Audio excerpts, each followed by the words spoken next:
Hello मित्रों, मैं सगन लाल मेहरा गुरुदेव एजुकेशन क्लासेस पर आपका हार्दिक स्वागत और अभिनंदन करता हूं। आज अपना टॉपिक है संज्ञा, तो इधर ध्यान दीजिए। संज्ञा। अब मित्रों, संज्ञा किसे कहते हैं और संज्ञा की परिभाषा क्या होती है? तो संज्ञा की परिभाषा होती है मित्रों, जब किसी वाक्य में व्यक्ति, वस्तु, स्थान, भाव आदि के नाम का बोध हो। जब किसी वाक्य में व्यक्ति, वस्तु, स्थान, भाव आदि के नाम का बोध हो, उसे संज्ञा कहते हैं। तो इधर ध्यान दिए, अपन परिभाषा लिखते हैं। परिभाषा किसकी परिभाषा है मित्रों? अपन संज्ञा की परिभाषा लिख रहे हैं। संज्ञा की परिभाषा क्या होगी कि जब किसी वाक्य में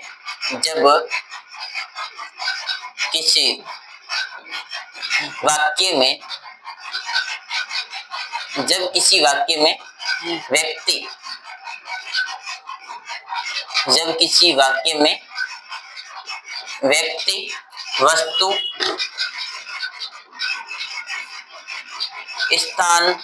स्थान,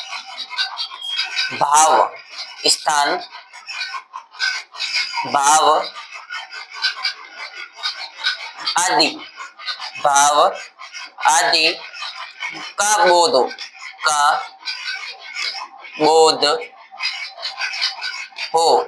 उसे क्या कहते हैं? उसे अपन क्या कहते हैं? उसे संज्ञा कहते हैं। उसे क्या कहते हैं मित्रों? उसे संज्ञा कहते हैं। उसे क्या कहते हैं? जब किसी वाक्य में व्यक्ति, वस्तु, स्थान, भाव आदि के नाम का बोध हो, उसे क्या कहते हैं? संज्ञा कहते हैं। जैसे अपन, ये तो एक शॉर्ट परिभाषा है, इसकी अपन बड़ी परिभाषा भी कर सकते हैं। जब किसी वाक्य में व्यक्ति, वस्तु, स्थान, गुण, दोष, दशा, रंग, अवस्था, आकार, व्यक्तियों, प्राणियों, जानवरों आदि का बोध हो, उसे क्या कहते हैं? उसे संज्ञा भी कहते हैं। अपन ये भी परिभाषा लिख सकते हैं और यह भी परिभाषा लिख सकते हैं कि जब किसी वाक्य में व्यक्ति, वस्तु, स्थान, भाव आदि के नाम का बोध हो, उसे संज्ञा कहते हैं। तो मित्रों, संज्ञा के कितने प्रकार होते हैं? तो संज्ञा के 5 प्रकार होते हैं। संज्ञा के 3 प्रकार होते हैं। संज्ञा के कितने प्रकार होते हैं? प्रकार या भेद। इसको आप प्रकार भी कह सकते हैं और भेद भी कह सकते हैं। तो प्रकार व भेद कितने होते हैं? 3 होते हैं। 3 कौन कौन से होते हैं? तो 3 आपके, पहला हो जाएगा जातिवाचक। पहला कौन सा है भेद? जातिवाचक। दूसरा भेद है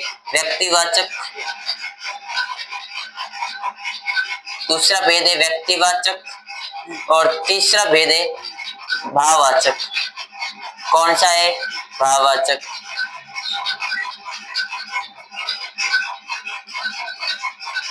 भाववाचक को आप यहाँ पे भी लिख सकते हैं, कोई दिक्कत नहीं है। तो ये 3 भेद है।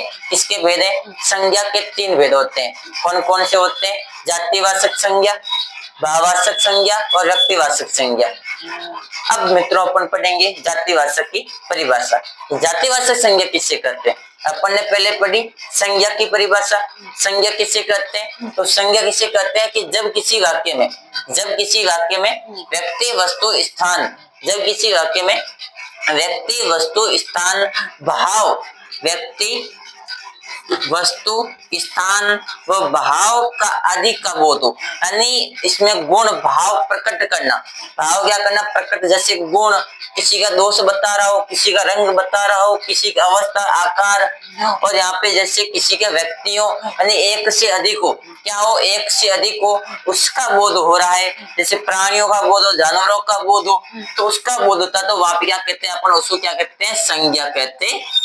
संज्ञा के कितने भेद होते हैं? 3 भेद होते हैं।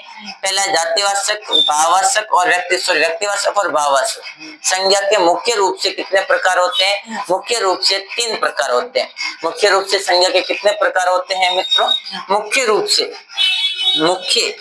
क्या आएगा यहाँ पे? मुख्य रूप से प्रकार कितने होते हैं? 3 होते हैं। कुछ किताबों के अंदर आपको 5 प्रकार भी दिखते हैं, परंतु संज्ञा के मुख्य रूप से 3 प्रकार होते हैं। जो समूहवाचक व द्रव्यवाचक होते हैं, वो जातिवाचक के उपभेद है। किसके उपभेद है मित्रों?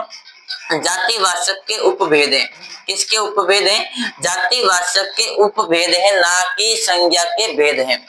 तो आपको इतना ध्यान रखना है कि संज्ञा के कितने प्रकार होते हैं? संज्ञा के 3 प्रकार होते हैं मित्रों। संज्ञा के कितने प्रकार होते हैं? 3 प्रकार होते हैं। पहला कौन सा है? जातिवाचक। पहला कौन सा है? जातिवाचक। दूसरा है व्यक्तिवाचक। दूसरा क्या होगा? व्यक्तिवाचक संज्ञा। दूसरा होगा व्यक्तिवाचक संज्ञा। और तीसरा क्या होगा? भाववाचक संज्ञा। तीसरा कौन सा भेद है?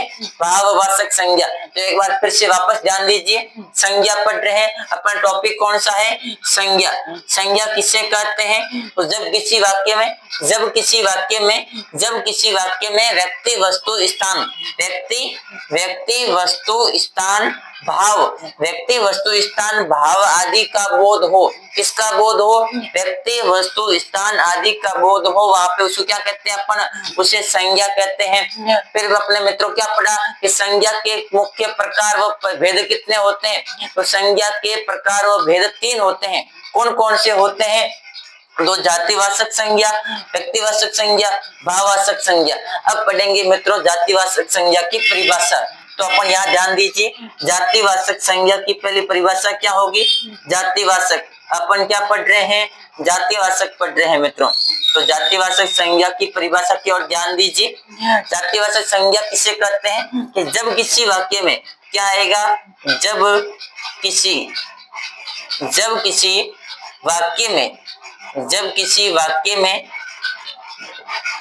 किसी वाक्य में अब क्या आएगा?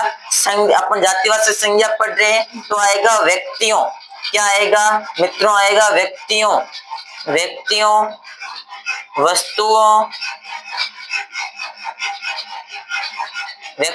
वस्तुओं, स्थानों, प्राणियों,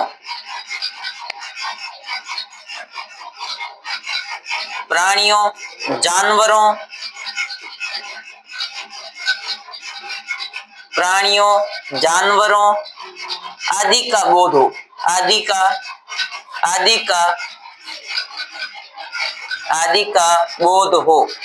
का क्या हो? बोध हो। उसे क्या कहते हैं? उसे अपन क्या कहते हैं? तो उसे अपन जातिवाचक संज्ञा कहते हैं। क्या कहते हैं मित्रों? जातिवाचक संज्ञा कहते हैं। जातिवाचक संज्ञा किसे कहते हैं? संज्ञा कहते हैं।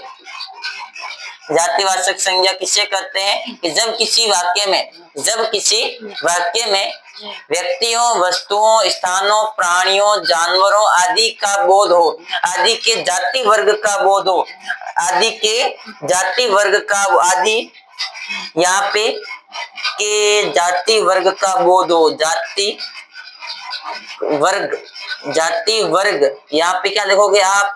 जाति वर्ग का बोध हो, यानी इनके जाति का बोध हो। जिसमें जैसे अपने उदाहरण के रूप में ले लिया कि गाय क्या हो जाएगी? एक पशु क्या हो जाएगा? पशु एक जाति है। मानव, आदमी, ये सब क्या है? जाति है।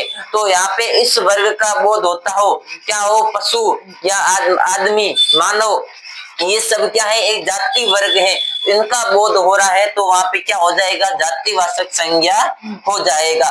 उदाहरण के रूप में उदाहरण देख लेते हैं अपन। जैसे क्या हो जाएगा? उदाहरण के अंदर आ जाएगा मित्रों कि जैसे अपन ने उदाहरण ले लिया। उदाहरण क्या लेंगे? जैसे क्या आ गया? मैंने कहा वहां पशु है। वह पशु वहां पर पशु है। मैंने क्या कहा? वहां पर पशु है। तो मैंने क्या कहा मित्रों? वहां पर पशु है। एक बार आप ध्यान देना उदाहरण के ऊपर। एक बार आप क्या दोगे? उदाहरण के ऊपर ध्यान दोगे। मैंने कहा वहां पर पशु है, तो पशु क्या हो जाएगा? पशु एक जाति वर्ग का नाम है। क्या है? ये एक जाति वर्ग है। क्या है मित्रों? जाति है, जाति वर्ग का नाम है। पशु एक जाति हो जाएगी। पशु के अंदर जैसे क्या आते हैं? बकरी आती है, भेड़, भैंस, गाय आदि, ये सभी किसमें आते हैं? ये सारे पशु में आते हैं। तो पशु क्या हो जाएगी? जाति हो जाएगी। इसी प्रकार जैसे मानव क्या हो जाएगी? मानव क्या है? जाति है। आदमी क्या हो जाएगी? जाति हो जाएगी। आदमी क्या है? ये जाति है। जैसे मैंने कहा महिला, महिला भी क्या हो जाएगा, जाति हो जाएगी। मैंने कहा वहां पे बहुत सारी महिला खड़ी है, मैंने कहा वहां बहुत सारे आदमी खड़े हैं, तो वो क्या हो जाएगी, जाति वर्ग का बोध हो रहा है। वहां पर किसका बोध होता है मित्रों, वहां पे जाति वर्ग का बोध होता है। किसका बोध होता है, जाति वर्ग का बोध हो, उसे क्या कहते हैं, उसे जातिवाचक संज्ञा कहते हैं। क्या कहते हैं, जातिवाचक संज्ञा कहते हैं। वापस एक बार परिभाषा की ओर ध्यान देंगे कि जब किसी वाक्य में क्या है, जब किसी वाक्य में व्यक्तियों, वस्तुओं, स्थानों, प्राणियों, जानवरों आदि के जाति वर्ग का बोध हो, उसे क्या कहते हैं, जातिवाचक संज्ञा कहते हैं। जैसे अपन ने तो प्राणियों के बारे में, पशुओं के बारे में पढ़ा, जैसे यहाँ पे स्थानों के बारे में, क्या व्यक्तियों के बारे में आ जाए, स्थान के बारे में आ जाए। जैसे मान लो वाक्य के अंदर आपको एक या एक से अधिक एक स्थान मिलेगा तो जातिवाचक नहीं होगा, क्योंकि वो एक स्थान के बारे में बता रहा है। अगर एक स्थान से अधिक स्थान के बारे में हो, जैसे इसमें दो वाक्य के अंदर आपको 2 स्थान मिल जाए, 3 स्थान मिल जाए, तो वहां पे क्या हो जाएगा मित्रों, वहां पे जातिवाचक हो। जैसे मैंने कहा मैं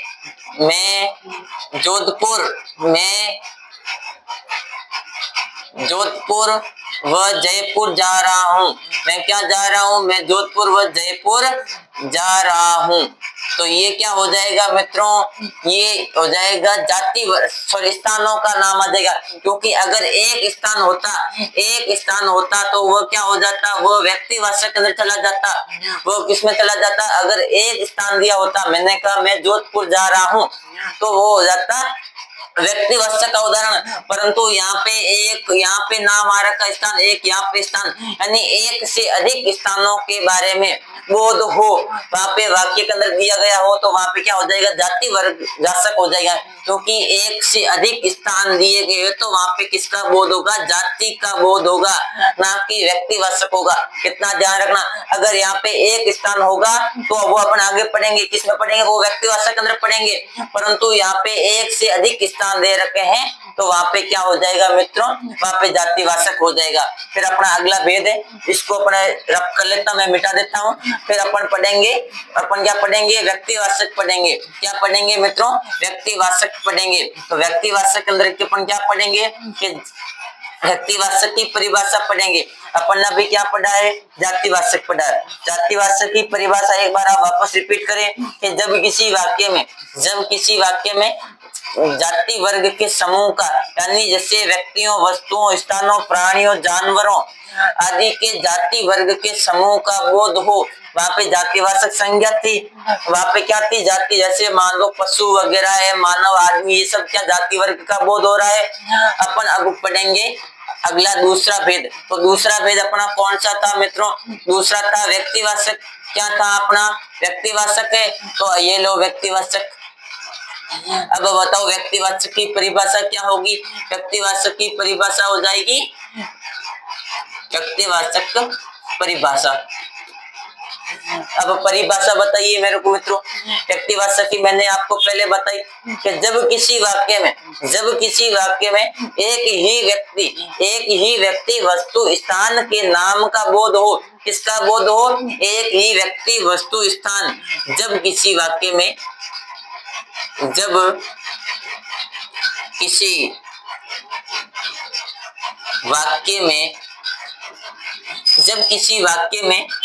एक ही क्या हो, एक ही व्यक्ति वस्तु स्थान का बोध हो। क्या हो, स्थान का बोध हो। एक ही व्यक्ति वस्तु स्थान का बोध हो, उसे क्या कहते हैं, उसे व्यक्तिवाचक कहते हैं। जिसमें एक ही व्यक्ति व्यक्तिवाचक कहते हैं। जब किसी वाक्य में एक ही व्यक्ति वस्तु स्थान का बोध हो, जिसमें एक से अधिक नहीं होंगे। अगर एक से अधिक हो गया, एक से अधिक होगा तो वो किस में जाएगा, वो अपन ने क्या पढ़ा, अभी पढ़ा था। एक से अधिक होंगे तो वो जातिवाचक के हो जाएंगे। किसका बोध होगा, जाति का बोध होगा। परंतु जिस वाक्य के अंदर आपको एक ही स्थान, एक ही व्यक्ति या एक ही वस्तु के बारे में बोध हो, एक व्यक्ति, स्थान और वस्तु का बोध हो, तो उसे क्या कहते हैं? उसे अपन व्यक्तिवाचक संज्ञा कहते हैं। क्या कहते हैं अपन मित्रों? उसे व्यक्तिवाचक संज्ञा कहते हैं। एक ही स्थान, एक ही व्यक्ति, वस्तु, स्थान, इसमें ये ध्यान रखना एक ही नाम आ रखा है, यानी जिसमें एक के बारे में बोध होगा। किसके बारे में बोध होगा? एक के बारे में ही बता रखा होगा। उसे तो अपन क्या कहेंगे? उसे तो अपन व्यक्तिवाचक संज्ञा कहेंगे भाई। क्या कहेंगे अपन? व्यक्तिवाचक संज्ञा कहेंगे। अब देख लेते हैं उदाहरण। क्या देखेंगे अपन? उदाहरण। तो इधर ध्यान दीजिए, उदाहरण जैसे क्या होगा? व्यक्तिवाचक, व्यक्ति, एक ही व्यक्ति, वस्तु, स्थान, अपने तीनों के बारे में पढ़ना, ना कि अधिक। व्यक्ति के बारे में, स्थान के और वस्तु, स्थान और वस्तु के बारे में, वस्तु और स्थान के बारे में पढ़ना, एक व्यक्ति, वस्तु, स्थान के बारे में पढ़ना है। तो अपन क्या पढ़ेंगे? जैसे पहला उदाहरण मैंने कहा, वह पेन है। मैंने क्या कहा? वह एक पेन पड़ी है। मैंने क्या कहा? वह एक पेन पड़ी है। मैंने क्या कहा? वह एक पेन पड़ी है। तो इसमें एक पेन का क्या हो रहा है? एक पेन का नाम आ रहा है, ना कि एक से अधिक आ रहा है।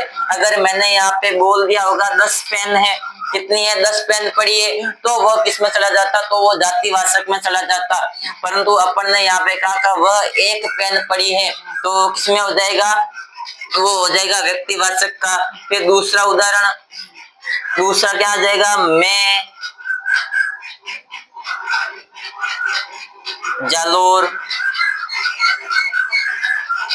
जा रहा हूँ। मैं कहा जा रहा हूँ?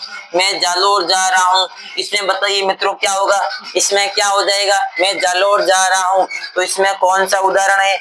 इसमें कौन सी संज्ञा लगी हुई है? तो मैं जालोर जा रहा हूँ।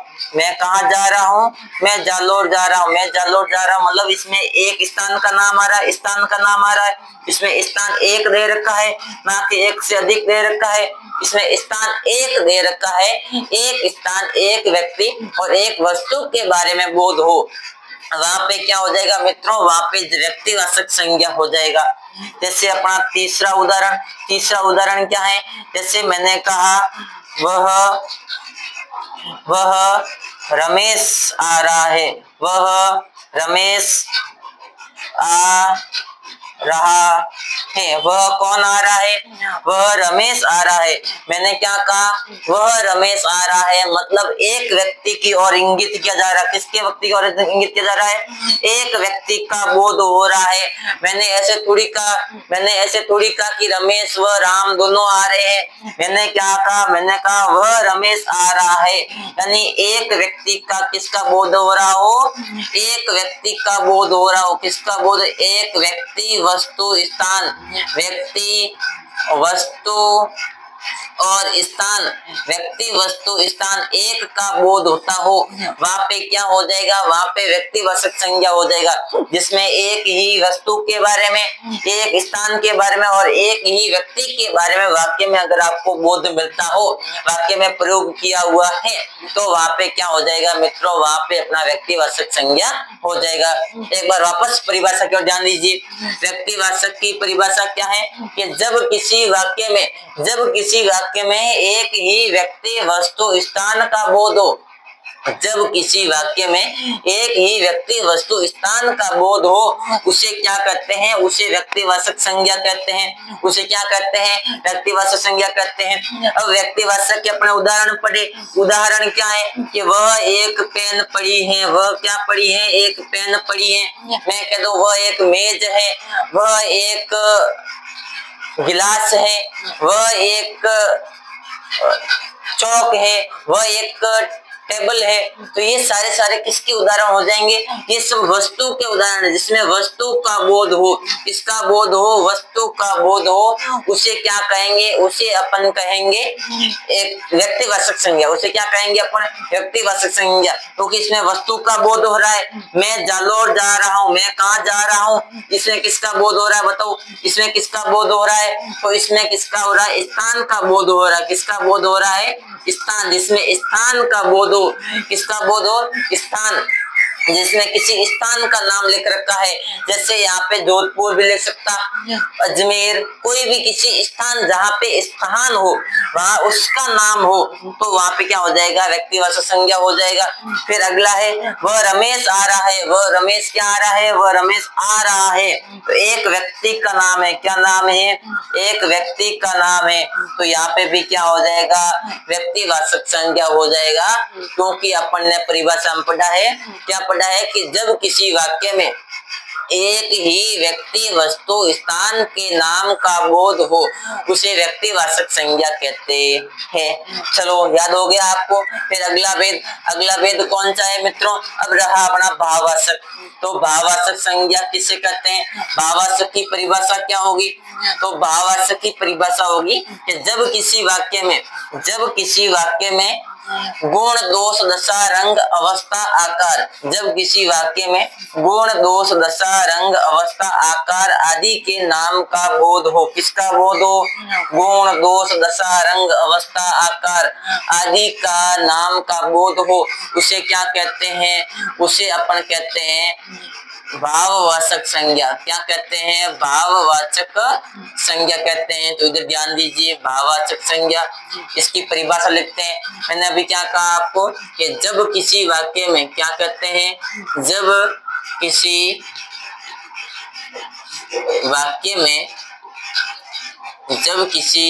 वाक्य में गुण, दोष,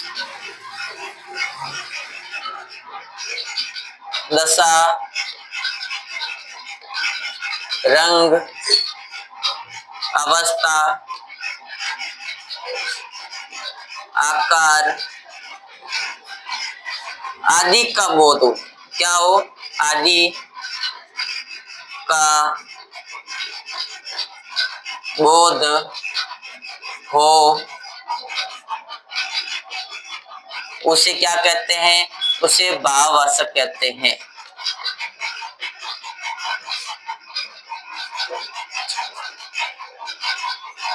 भाववाचक कहते हैं। अपन ने क्या पढ़ा कि जब किसी वाक्य में गुण, दोष, दशा, रंग, अवस्था, आकार, गुण, दोष, दशा, रंग, अवस्था, आकार आदि के नाम का बोध हो, उसे क्या कहते हैं? उसे भाववाचक संज्ञा कहते हैं। क्या कहते हैं मित्रों? भाववाचक संज्ञा कहते हैं। अपन ने पीछे दो संज्ञा पढ़ी, कौन कौन सी पढ़ी? जातिवाचक पढ़ा और व्यक्तिवाचक पढ़ा। तो एक बार अपनी जातिवाचक संज्ञा किससे कहते हैं? तो जब किसी वाक्य अपन क्या पढ़ रहे? संज्ञा पढ़ रहे। तो संज्ञा की परिभाषा क्या थी? जब किसी वाक्य में व्यक्ति, वस्तु, स्थान, जब किसी वाक्य में व्यक्ति, वस्तु, स्थान, भाव आदि के नाम का बोध हो, उसे जातिवाचक संज्ञा कहते हैं। फिर संज्ञा के कितने प्रकार होते हैं? संज्ञा के 3 भेद होते हैं। पहला कौन सा? जातिवाचक संज्ञा। तो जातिवाचक संज्ञा की परिभाषा क्या थी? जब किसी वाक्य में व्यक्तियों, वस्तुओं, स्थानों, प्राणियों, जानवरों आदि जाति वर्ग के समूह का बोध हो। किसका बोध हो? जाति वर्ग के समूह का बोध हो, उसे क्या कहते हैं? उसे जातिवाचक संज्ञा कहते हैं। फिर अपन ने क्या पढ़ा? फिर अपन ने व्यक्तिवाचक पढ़ा कि जब किसी वाक्य में एक ही व्यक्ति, वस्तु, स्थान के नाम का बोध हो। किसका बोध हो? एक ही व्यक्ति, वस्तु और स्थान के नाम का बोध हो, उसे क्या कहते हैं? उसे अपन व्यक्तिवाचक संज्ञा कहते हैं। फिर अपन अभी क्या पढ़ रहे हैं? भाववाचक पढ़ रहे हैं कि जब किसी वाक्य में गुण, दोष, दशा, रंग, अवस्था, आकार के नाम का बोध हो, उसे क्या कहते हैं? उसे भाववाचक संज्ञा कहते हैं। तो भाववाचक संज्ञा के उदाहरण क्या होंगे? भाववाचक संज्ञा के उदाहरण क्या होंगे? तो अपन अभी पढ़ते हैं उदाहरण। पहला उदाहरण कैसे है? जैसे मैंने क्या कहा? वह राम, क्या कहा? राम सुंदर लड़का, राम सुंदर लड़का है। मैंने क्या कहा? राम सुंदर लड़का है। क्या है? राम सुंदर लड़का है। तो ये क्या, इसका भाव प्रकट कर रहा है। किसका भाव प्रकट कर रहा है? राम का भाव प्रकट कर रहा है। किसका भाव प्रकट कर रहा है? राम का भाव क्या प्रकट कर रहा है? कि वह सुंदर है। क्या है? वह सुंदर है। अगला दूसरा ध्यान दीजिए, दूसरा क्या हो जाएगा? मैंने कहा रमेश रमेश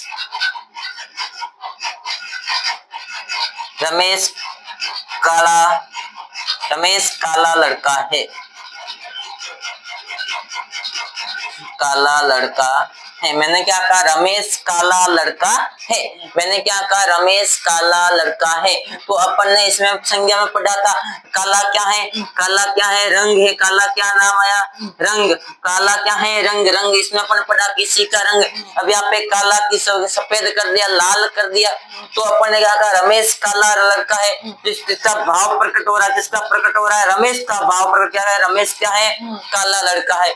अगला उदाहरण ध्यान दीजिए, तीसरा मैंने क्या कहा? वह लंगड़ा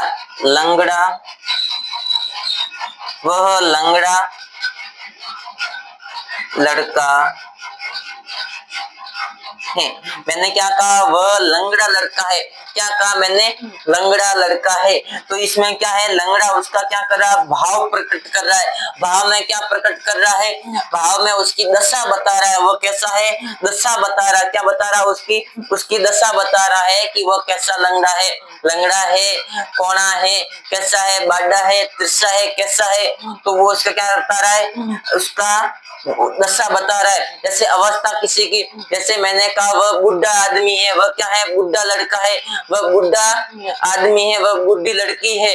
वह मैंने क्या कहा? वह बुढ़ा आदमी है। तो मैंने कहा इसकी अवस्था हो जाएगी। जैसे अपना अवस्था मैंने कहा वह नौजवान लड़का है। वह क्या है? नौजवान लड़का है। आकार मैंने कहा वह बड़ा लड़का है, वह लंबा लड़का है, वह छोटा लड़का है। ये उसका वस्तु का आकार हो जाएगा। मैंने कहा मैंने जैसे बोल किसी की वस्तु के बारे में बता दिया।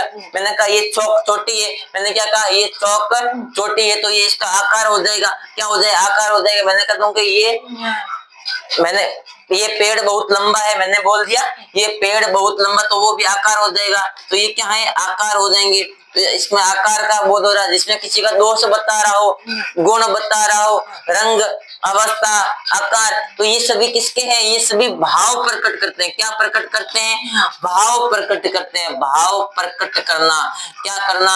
भाव प्रकट करना। तो इसमें किसका प्रकट हो रहा है? भाव प्रकट हो रहा है। अपना भाववाचक को पढ़ रहे हैं। क्या पढ़ रहे हैं? भाववाचक पढ़ रहे हैं। तो इसमें क्या है? जब किसी वाक्य में गुण, दोष, दशा, रंग, अवस्था, आकार आदि का बोध हो, उसे क्या कहते हैं? भाववाचक संज्ञा कहते हैं। यानी किसी व्यक्ति का, वस्तु का, स्थान का भाव प्रकट करना। क्या करना? भाव प्रकट करना। तो भाव प्रकट कैसे कर रहे हैं? मैंने कहा वह सुंदर लड़का है। ये यहाँ पे कहते हैं मैंने वह सौंदर्य लड़की है, वह बहुत खूबसूरत लड़की है। तो ये किस सबका भाव प्रकट हो रहा है। क्या प्रकट हो रहा है? भाव प्रकट करना। भाववाचक का अर्थ ही क्या है? भाव प्रकट करना। तो अपन भाववाचक पढ़ा कि जब किसी वाक्य में गुण, दोष, दशा, रंग, अवस्था, आकार आदि का बोध हो, उसे क्या करते हैं? उसे भाववाचक कहते हैं। राम सुंदर लड़का है, रमेश काला लड़का है, वह लंगड़ा लड़का है। तो ये सभी इसके भाव प्रकट कर रहे हैं। किसके भाव प्रकट कर रहे हैं? भाववाचक के भाव प्रकट कर रहे हैं। तो अपन ने अभी संज्ञा पढ़ी, संज्ञा के तीनों भेदों के उदाहरण पढ़े और संज्ञा के तीनों भेदों की परिभाषा पढ़ी। तो अपन मैं एक बार आपको वापस रिपीट कर देता हूँ। अपन ने क्या क्या पढ़ा? पहले संज्ञा पढ़ा। संज्ञा की परिभाषा किससे करते हैं बताओ? संज्ञा के जब किसी वाक्य में, कहो गुरुजी के, जब किसी वाक्य में व्यक्ति, वस्तु, स्थान, भाव आदि का, नाम का बोध हो, उसे क्या कहते हैं? उसे संज्ञा कहते हैं। क्या कहते हैं? संज्ञा कहते हैं। फिर अपन ने क्या पढ़ा? फिर अपन ने पढ़ा संज्ञा के भेद कितने होते हैं? तो संज्ञा के कितने भेद पढ़े अपने? 3 भेद पढ़े। कितने पढ़े? 3 कौन कौन से पढ़े? जातिवाचक, व्यक्तिवाचक और भाववाचक। तो जातिवाचक की परिभाषा क्या पढ़ी कि जब किसी वाक्य में व्यक्तियों, वस्तुओं, स्थानों, जानवरों, प्राणियों आदि के जाति के समूह वर्ग का बोध हो। किसका बोध हो? जाति के समूह वर्ग का बोध हो, यानी जाति का समूह। समूह कब होगा? जब जाति क्या है? समूह है। जाति क्या होगा? समूह का बोध होगा। जाति के समूह वर्ग का बोध हो, उसे क्या कहते हैं? उसे जातिवाचक संज्ञा कहते हैं। फिर अपन ने पढ़ा, फिर क्या पढ़ा? फिर अपन ने पढ़ा व्यक्तिवाचक कि जब किसी वाक्य में एक ही व्यक्ति, वस्तु, स्थान के नाम का बोध हो। किसका बोध हो रहा हो? एक ही व्यक्ति, वस्तु, स्थान के नाम का बोध हो, उसे क्या कहते हैं? उसे व्यक्तिवाचक संज्ञा कहते हैं। फिर अपन ने क्या पढ़ा? भाववाचक कि जब इसकी परिभाषा क्या है? कि जब किसी वाक्य में गुण, दोष, दशा, रंग, अवस्था, आकार आदि के नाम का बोध हो, उसे क्या कहते हैं? उसे भाववाचक संज्ञा कहते हैं। तो आपको मित्रों ये समझ में आ गया होगा अपना संज्ञा का टॉपिक, इसमें इससे बाहर जाएगा नहीं। मैंने आपको पहले बता रखा है संज्ञा के मुख्य रूप से कितने प्रकार होते हैं? 3 प्रकार होते हैं। जो 2 आपको कहीं गाइडों के अंदर दे रखा, किस किताबों में मिलता है कि संज्ञा के 5 प्रकार होते हैं। तो संज्ञा के 5 प्रकार नहीं होते हैं, संज्ञा के 5 भेद नहीं होते हैं। संज्ञा के मुख्य रूप से 3 भेद होते हैं। तो वो द्रव्यवाचक और समूहवाचक भेद होते हैं, वो जातिवाचक के उपभेद होते हैं। क्योंकि जातिवाचक अपने पढ़ा कि समूहवाचक क्या हो? समूह का बोध हो, जिसमें समूह यानी समूहवाचक इसका उपभेद है, जातिवाचक का है। और अपने एक द्रव्यवाचक यानी जिसमें तरल पदार्थ, जिसमें धातु का पता हो, तरल पदार्थों को जैसे तेल वगैरह, घी, पानी वगैरह, इनका बोध होता हो, तो वो द्रव्यवाचक, वो उपभेद है, ना कि संज्ञा के भेद है। संज्ञा के मुख्य रूप से कितने भेद होते हैं? संज्ञा के मुख्य रूप से 3 भेद ही होते हैं, जो अपन ने पढ़ लिए हैं। ओके, मेरे ये समझ में आ गया होगा। आज की क्लास अपनी यही समाप्त होती है। मिलते हैं अगली क्लास के अंदर।